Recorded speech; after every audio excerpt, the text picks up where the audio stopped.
and a warm welcome to Deep Insights on Mining Review Africa. My name is Shengiwe Mutaung, and thank you for joining us today. Now, the growing adoption of electric vehicles is driving a rapidly increasing demand for rechargeable batteries and their input commodities, including lithium, cobalt, nickel, graphite, manganese, copper, and aluminium. So, in today's episode, we take a look at mining in 2030, particularly in the battery metals space. My guest today really needs no introduction, but I really must give it. Born in Vancouver, British Columbia in 1955, graduated in Montana Schools of Mines in 1981, and came to South Africa in 1982 to work for Harmony Gold Mine. He completed his SA Mine Manager Certificate, then an MBA from the University of Cape Town. Began his investment career in 1989 with Allan Gray Cape Town for 2 years as a gold mine analyst. He then spent 10 years as a senior fund manager and head of mining at Netco Investment Bank. He joined Cadaz in 2006, where he is the director of mining, focusing on private equity, capital raising, M&A activity in the mining and resources sector. Mergence has taken over Cadiz since January 2019, where he continues his same role. Ladies and gentlemen, help me welcome South Africa's mining veteran, Peter Major. Peter, welcome to Deep Insights and thank you for joining us today. Thanks for the great introduction, Lingiwi. You could be my agent anytime. We'll probably get sued for bad publicity, incorrect publicity. It would be my pleasure. But your intro is correct. Yeah, mining veterans, probably the best way to describe it. Definitely you are. And it's such an honor to be talking to you this morning, Peter. But let's just get into it. Let's talk about the future of battery metals. As I've mentioned previously off air and in my email, that as the renewable energy boom is fast approaching, battery metals have taken the center stage in the mining landscape, and we're looking to find out just how much the future looks for these minerals. And I think that's where your analysis comes in. And we'll start with cobalt. Let's start with cobalt. The DRC's cobalt reserves accounts for nearly half of the world's reserves of the metal.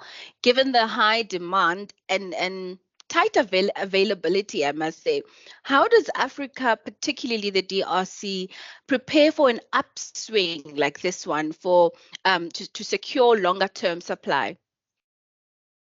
Lingiwi, when you say how does Africa prepare for the cobalt boom, I think that question you can use for about anything in the future for Africa.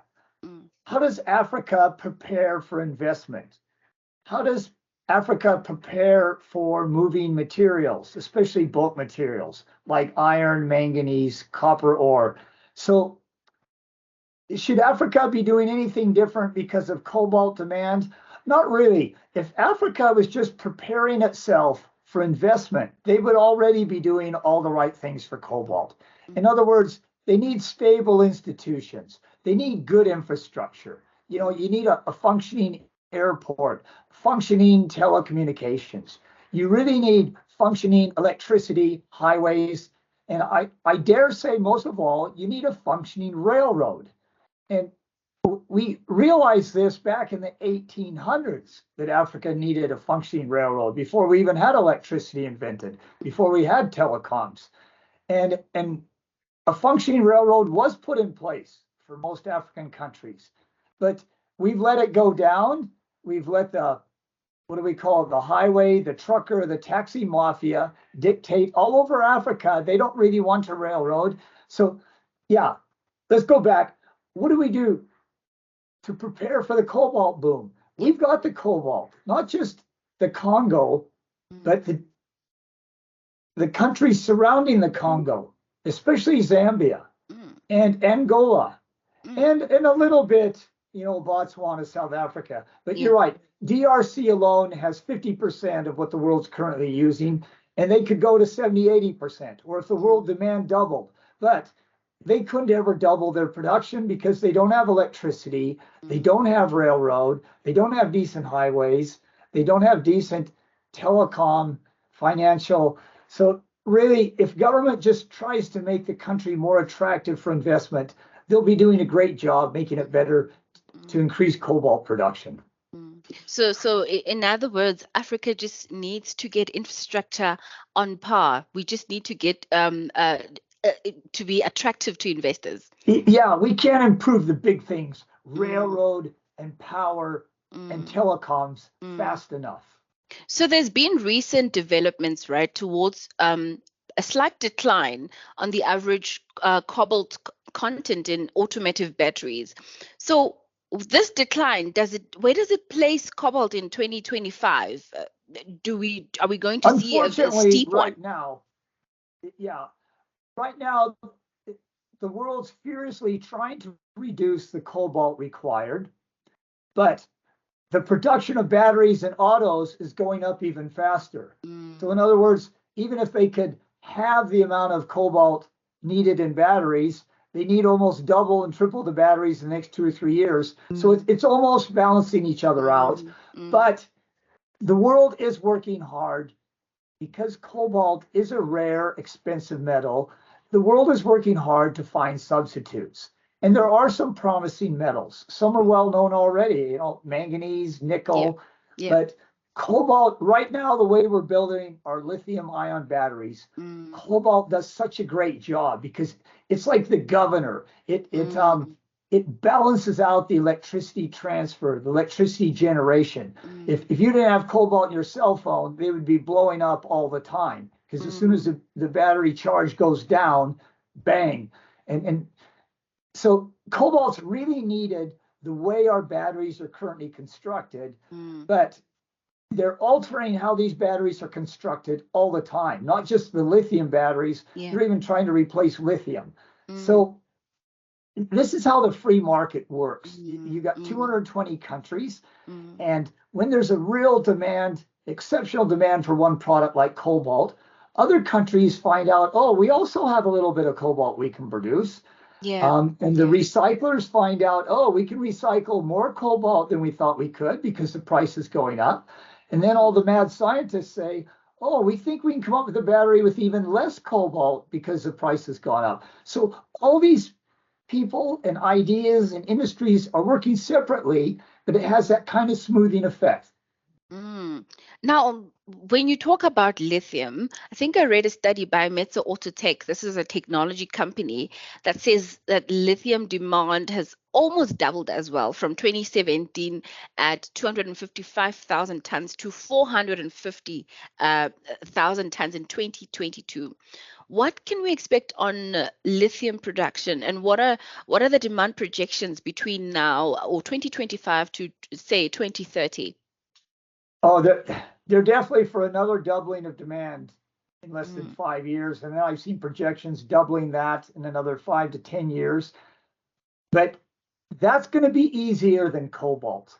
mm, The majority of the lithium produced today comes from Australia and mm, comes from South America. In mm, fact, Australia is producing almost 50%. mm. So we know their infrastructure is very world Yeah. class. Their Mm, institutions, judiciary, legislation, mm. financial, is pretty first class. Yeah. So Australia can certainly, with more money, they can increase it. Can they double it alone? Probably pretty close.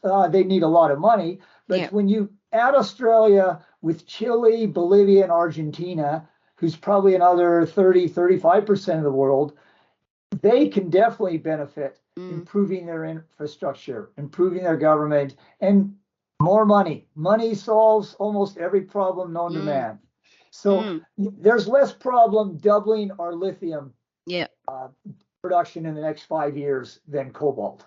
So let's just take lithium in the within the context of Africa. Ne?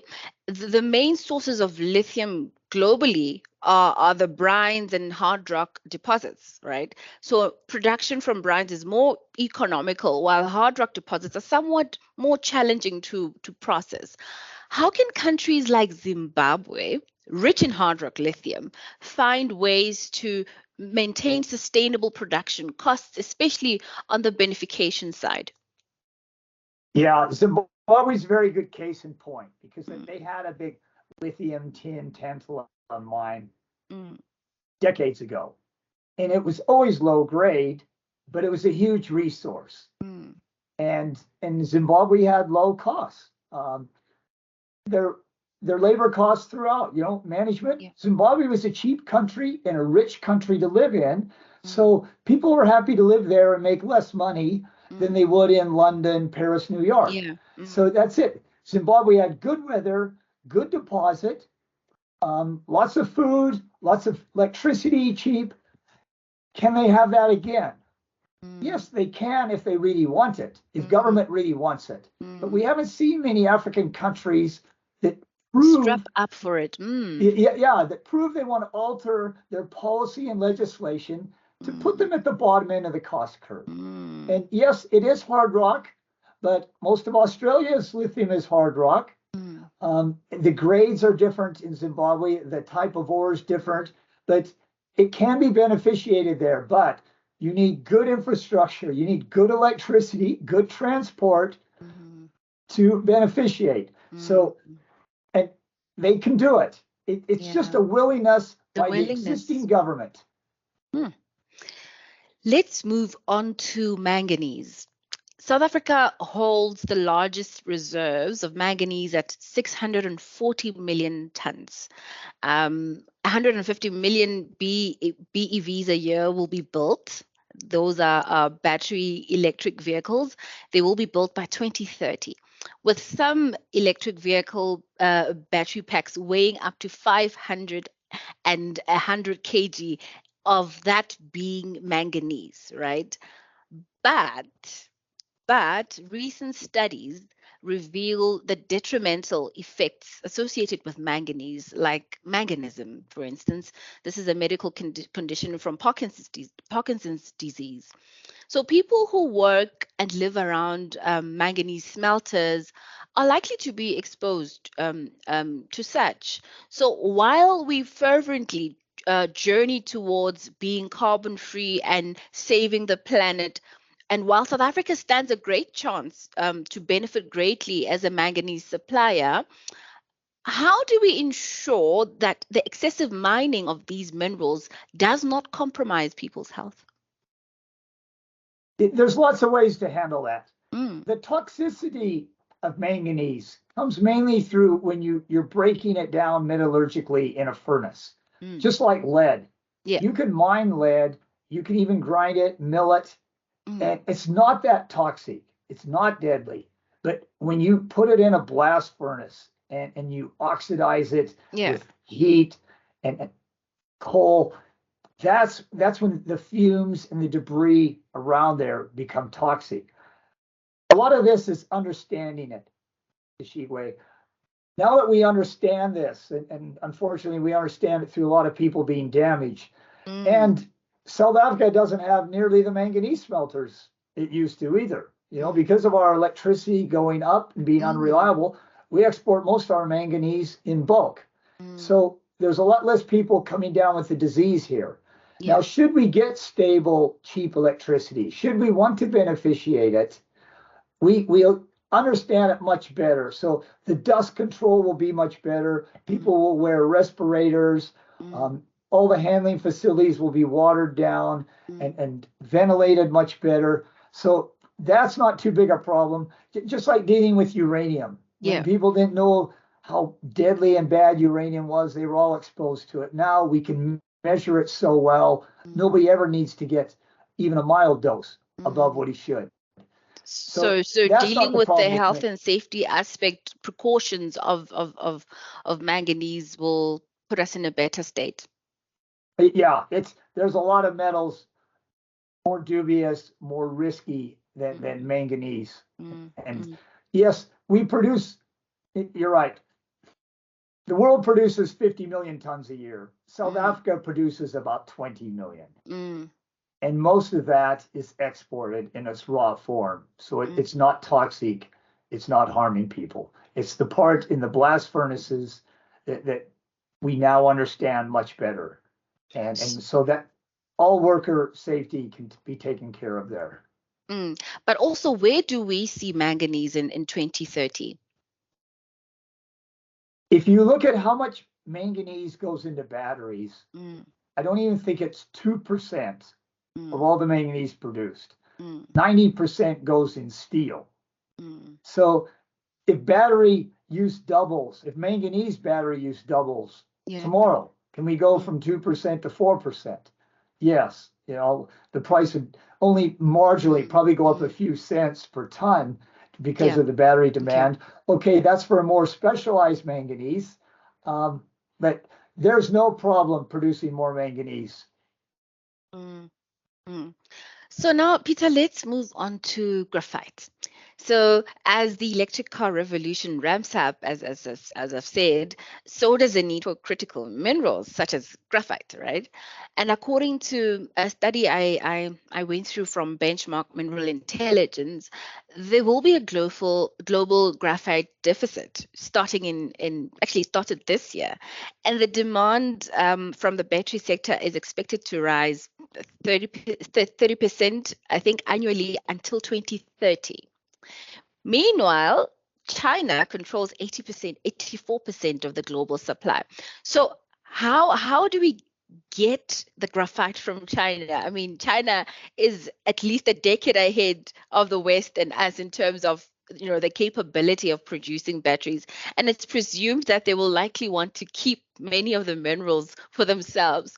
So what do battery and auto manufacturers need to do in order to successfully source graphite? Oh, you can fight a war on many fronts.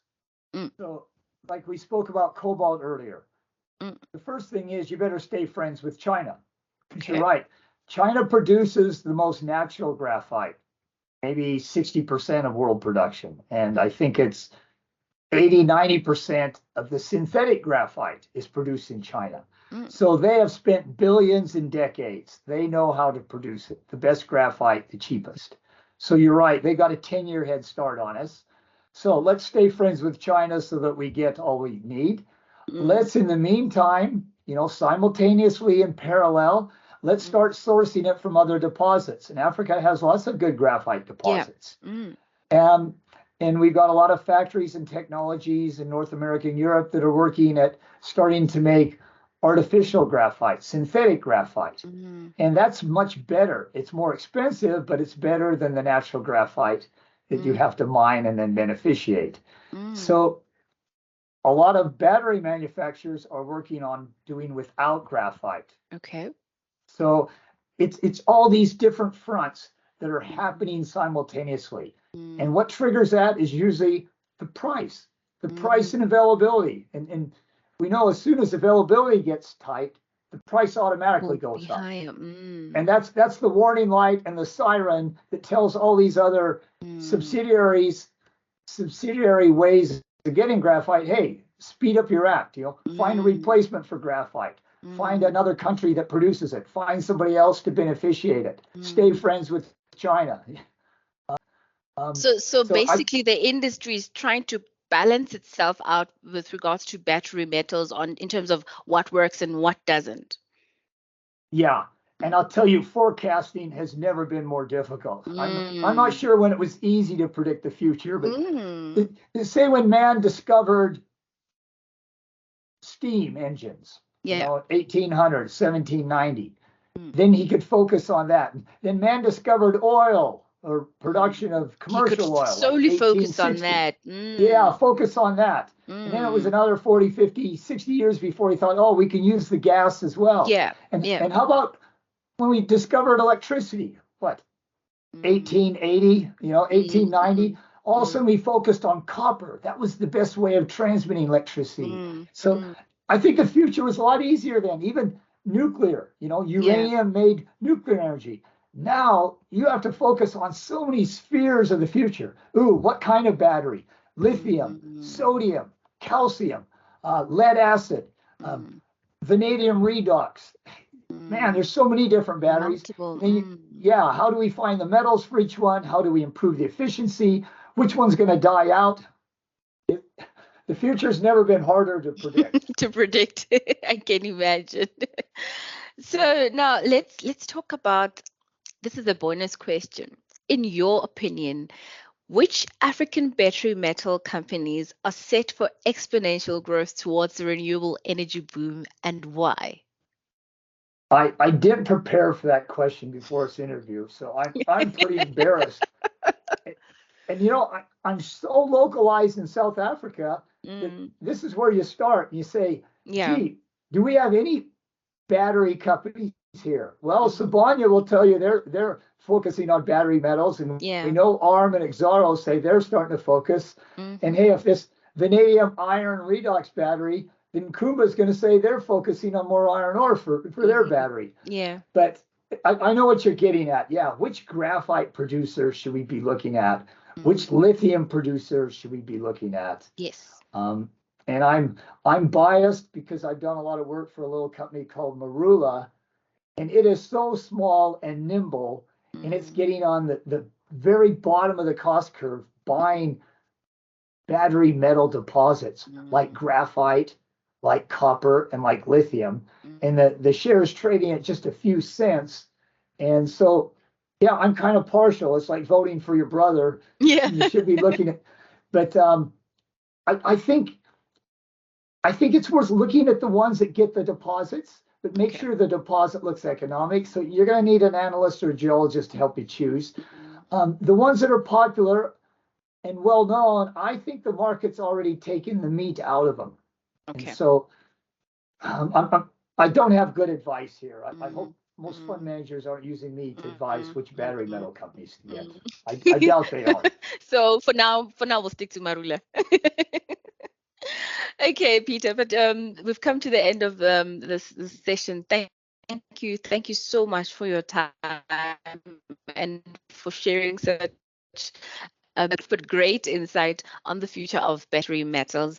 We wish you the very best with the rest of your tenure at Mergence, and happy holidays. Thank you very much. You too, and please call me if you're in Cape Town.